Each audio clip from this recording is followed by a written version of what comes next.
Відбивні – це справжня королівська страва. Чи то до буденної вечері, чи на велике свято, вони завжди доречні. Звісно, це їжа не на щодень, але іноді ми просто зобов'язані дозволити собі таке задоволення. Вітаємо всіх поціновувачів справжньої домашньої кухні, ви на каналі Індик на яйцях.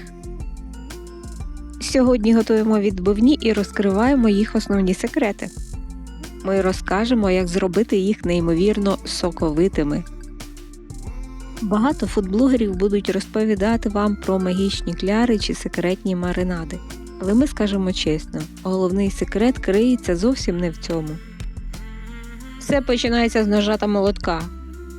Для відбивних ми беремо биток. Це ніжне м'ясо. Воно не таке жирне, як ошийок, тому наша задача – втримати кожну краплю соку всередині. Дивіться на товщину. Нарізаємо шматочки рівно 1 см, максимум 1 см 2 мм. Це критично важливо. Якщо наріжете товстіше, свинина може не просмажитися всередині, а це неприпустимо.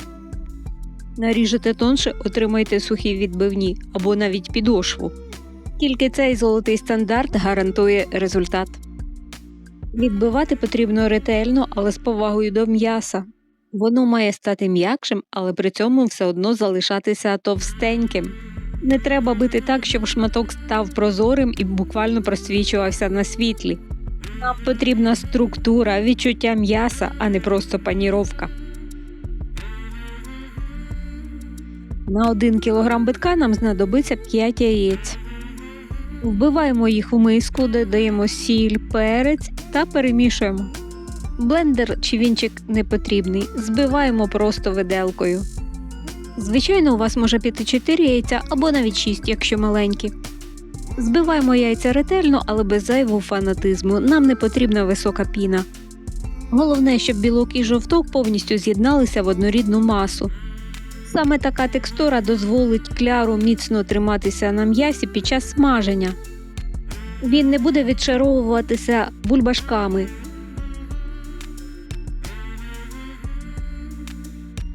Самі шматочки м'яса ми теж окремо солимо і перчимо з обох боків.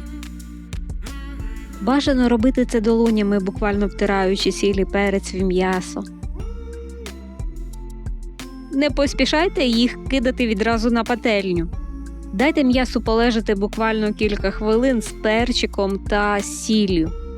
Воно розслабиться, краще вбере в себе спеції. В результаті ви отримаєте той самий ідеальний рівномірний смак.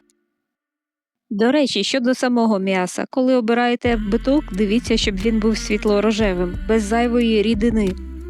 Якщо м'ясо занадто темне, це може бути стара тварина. В такому випадку жодне відбивання не зробить його таким ніжним, як нам хочеться. Далі все просто, але перевірено роками. Спочатку обвалюємо м'ясо в борошні, потім купаємо в яйці, щедро купаємо. І тільки після цього відправляємо на пательню. На дно треба вилити олію і добре її розігріти. І ось наші відбивні вже смажаться. І тепер ми розкриваємо секрет професійної чистоти смаку. Запам'ятайте, після кожної порції просмажених відбивних олію неодмінно треба злити, а сковорідку протерти. І це не забаганка, це обов'язкова умова. Завдяки цьому ваші відбивні будуть золотистими, без жодної гірчинки та зайвого нагару.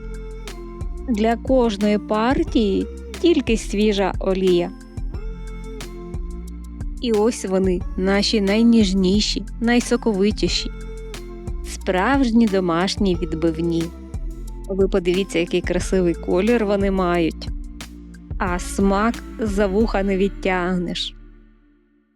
В будні чудово смакують з картопляним пюре чи салатом з свіжих овочів.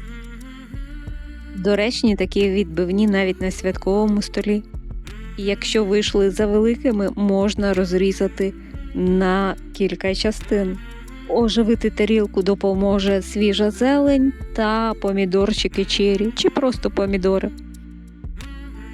Подивіться, які ніжні відбивні виходять.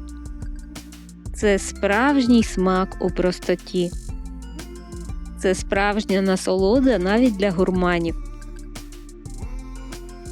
Якщо ви оцінили ідеї наших смачних відбивних, підтримайте нас вподобайкою, підпискою на канал та залиште коментар. Дякуємо всім, хто поділиться своїми секретами смачних відбивних. Готуйте, смакуйте, радуйте себе та своїх рідних. А ми бажаємо всім миру та смачного!